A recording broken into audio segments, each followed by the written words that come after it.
guys, it's Kristen, and there's a video that I've been thinking about doing for a while now, kind of talking more about some international television shows. You know, I'm from America, but there's a lot of other great shows out there that are from, you know, Australia, Canada, just a whole bunch of different places.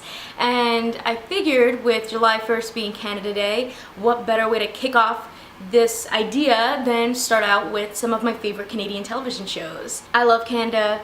Never been there, but I think they make some really awesome TV shows and movies, and a lot of cool people have come out of Canada. The shows I'm talking about today I really love. I grew up with them. I think everyone should watch them.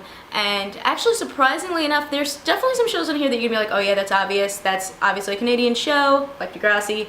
But there's some other ones that you might be surprised to learn are actually Canadian or Canadian American. So let's get into it. First off, we gotta start off with probably my favorite Canadian television show of all time, Degrassi. What's really cool about this show and just this franchise is how deep it really goes.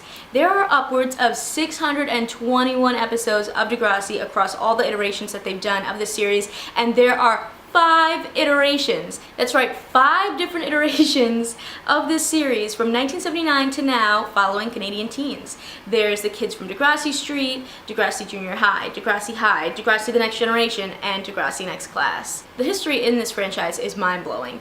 You know, you have people who were actors in the kids of Degrassi Street who then became main characters in Degrassi Junior High and Degrassi High, and then there were the parents of kids in Degrassi The Next Generation. Like, it's a literal family. In fact, on Degrassi Junior High, Christine Spike Nelson had a baby named Emma at the very end of the series, and then fast forward to, you know, early 2000, Linda Schuyler and Yan Moore were trying to figure out, you know, a new TV series to work on. They were, you know, trying to put together a new project, and they realized, whoa, that baby Emma would be going to high school right now. So they kind of jumped on that idea. They were writing her into their new series, and then it kind of turned into this whole like Degrassi reboot, and now we have Degrassi The Next Generation, and that has to be one of my personal favorite, you know, iterations of Degrassi. I would watch it all the time on the N. Oh god, the N, it was so good. I miss it so much. But the show became a cult classic for young and old fans, and it's still iconic to this day. Like, people look back and they're like, oh, Degrassi The Next Generation, it went there. And that was their tagline, and they really went there. They talked about those serious topics that high school students were going through: sex, self-injury, school shootings, homosexuality, and so much more. And you know, I think this was one of the first times that we really got to see young people's stories like this being told in a really well done way that was raw and unfiltered, and the impact that Degrassi had and continues to have is just really impressive. It's probably one of the only shows that I've watched my entire life and will continue to watch no matter what. I'll probably watch it with my children, my grandchildren, my great-grandchildren. I am a Degrassi lifer, you know, forever. I will watch that show. And honestly, I'm not even joking, one of like the top things on my bucket list is to go to the Degrassi set and get a tour. That would be probably the coolest thing in the entire world. Let's get into Black Hole High, aka Strange Days at Blake Holsley High.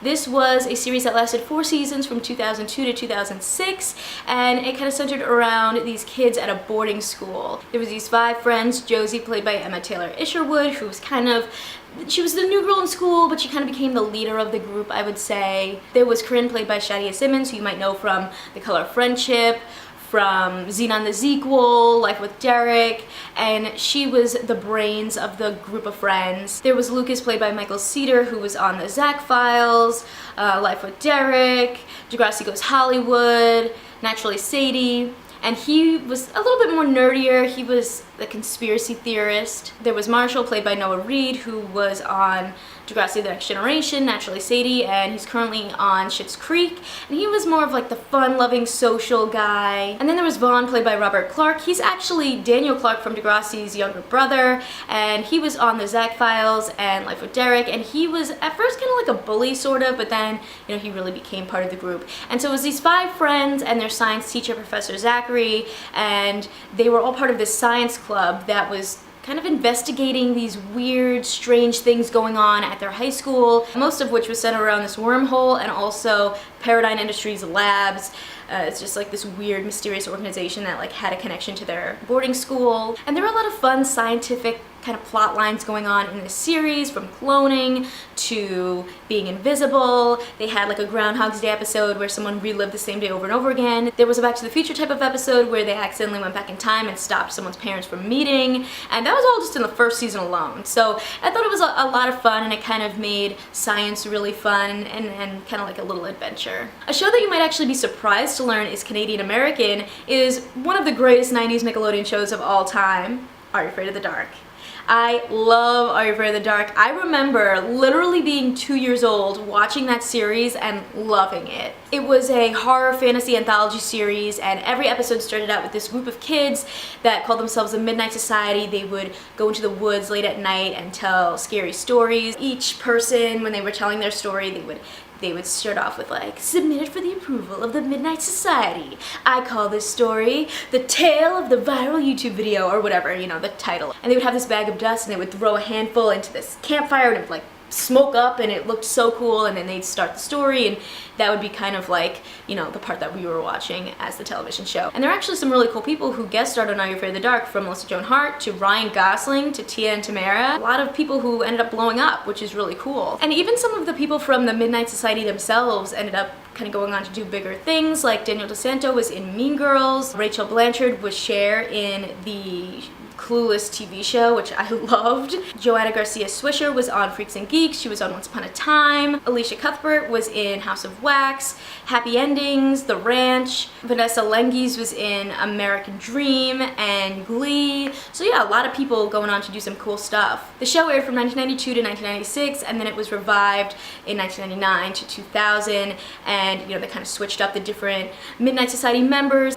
What was really cool also about the different club members was that their personality traits really affected the kinds of stories that they told. For instance, Gary, who was kind of the leader in the original series, was really into Houdini and magic, and he always had this character that would make a recurring appearance, Sardo, no Mr. accent on the dough. That's Sardo! No Mr. accent on the dough. And he was a magic shop owner, and so he was in, you know, that was like a recurring character that was in a lot of his stories, so that's just like a little example. And now what I'm really excited about, since I'm a huge Are You Afraid of the Dark fan, is that Paramount is actually working on an Are You Afraid of the Dark movie. Gary Doberman, who wrote the It movie, is supposed to be working on the screenplay, and Matt Kaplan is producing, and it's supposed to be coming out October 11th, 2019. So we have like a real date. This is like a thing that is happening, and I am so excited for it. Another Canadian series that was really cool was this sci-fi comic book inspired series called Dark Oracle.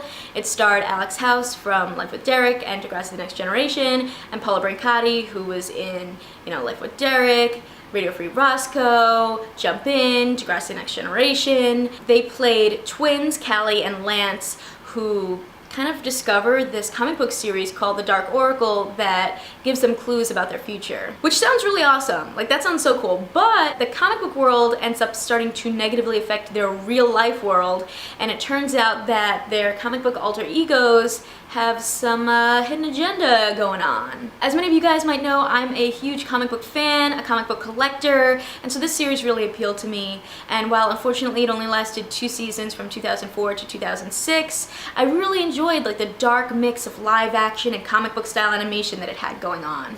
Next up, let's get into Big Wolf on Campus. I swear, every time it gets to be like October, fall, Halloween times, I'm like, I kind of want to rewatch this series. This was such a fun supernatural show. It lasted 3 seasons from 1999 to 2002, and it starred Brandon Quinn and Danny Smith, and it followed the story of a guy named Tommy Dawkins. He's like this cool, popular jock, and the week before senior year starts, he's on this camping trip and he gets bit by a werewolf, and thus turns into a werewolf. He kind of ends up having a similar situation to other superhero vigilante type of characters like Spider-Man, where they automatically see him as a menace. He's dubbed the Pleasantville Werewolf. Everyone thinks he's really dangerous, but actually he's saving their town constantly from other supernatural entities that are trying to destroy it or take over. Throughout the series, him and his best friend Merton J. Dingle go on all these adventures trying to basically keep their town safe, and you know, his best friend is kind of like this social outcast, goth type of character, and he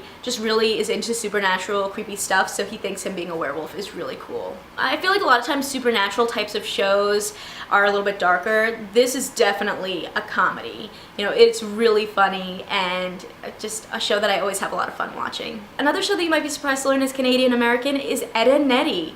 It lasted 6 seasons from 1999 to 2009. It revolved around these 3 guys all named Ed that are best friends. They live in the fictional town of Peach Creek in a suburban cul-de-sac, and they spend most of their time scheming up ways to make money so that they can get their most favorite candy in the world, Jawbreakers. The trio are kind of outcasts. You have Ed, who's kind of the dim-witted one. You have Double D, who is like the inventor. He's really intelligent. And then you have Eddie, who is kind of the leader and kind of more of a con artist and is always the one pushing their schemes forward. And something I thought was pretty interesting about the show was the way that it was animated, because creator Danny Antonucci was really into the idea of hand-drawn animation and cartoons, and he really wanted to kind of dig into that style of the way that they animated stuff in 1940s to the 1970s. So for instance, in order to show like movement in the animation, they would draw these shimmery character lines, kind of like squiggle vision, which you might have seen in some of my other favorite animated series like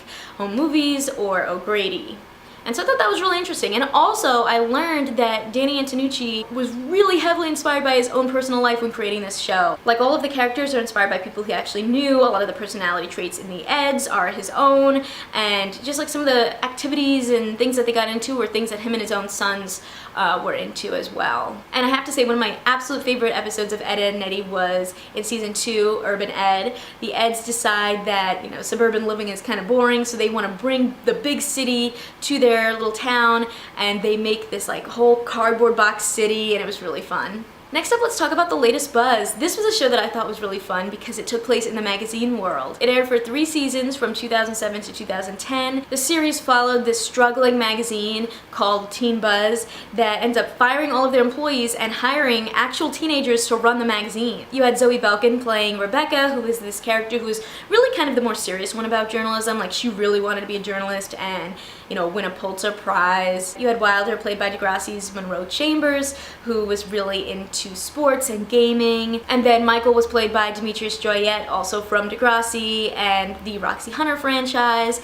And his character was really into celebrity gossip, and so he wrote that column. There was Noah, played by Justin Kelly, also from Degrassi and Open Heart and Between, who was really kind of like jokester, and he was into music and he wrote the music column. And then you had Amanda, played by Vanessa Morgan, who has been in Degrassi, My Babysitter's a Vampire, Finding Carter, Shannara, Riverdale. She played the magazine owner's daughter and ran the fashion beat at the magazine. I am a sucker for magazine journalism types of shows, and so I thought this was a fun one with kind of a tween twist to it. And also, I think it really introduced us to a lot of cool young Canadian actors that ended up doing some really great things in their careers, like, you know, Vanessa Morgan, for instance. And finally, last but certainly not least, we have MythQuest. This was a show that only aired for 1 season in 2001, but I still loved it. It starred Meredith Henderson and Christopher Jackett. You might know him from The Zack Files, Degrassi: The Next Generation. He was in the Lifetime Aaliyah movie. And the two of them played siblings, Cleo and Alex, whose dad disappears into this like computer program. So basically their dad was some type of like archaeologist or museum curator, and there was this computer program called Cyber Museum where he would like insert information about different artifacts, and when you would touch the screen of the artifact, you would get sucked into the myth that correlates with it.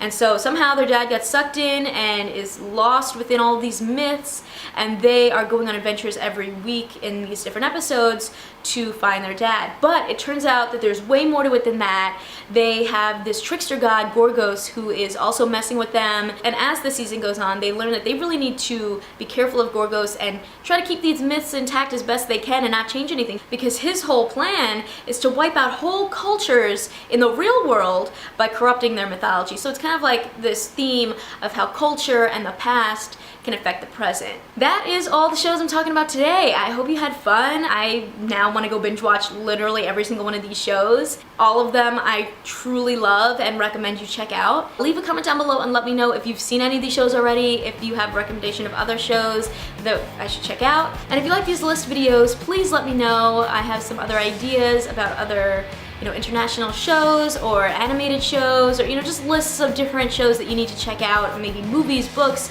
I could go on forever. Give this video a thumbs up if you liked it and click that subscribe button because I come out with new videos every week. See ya!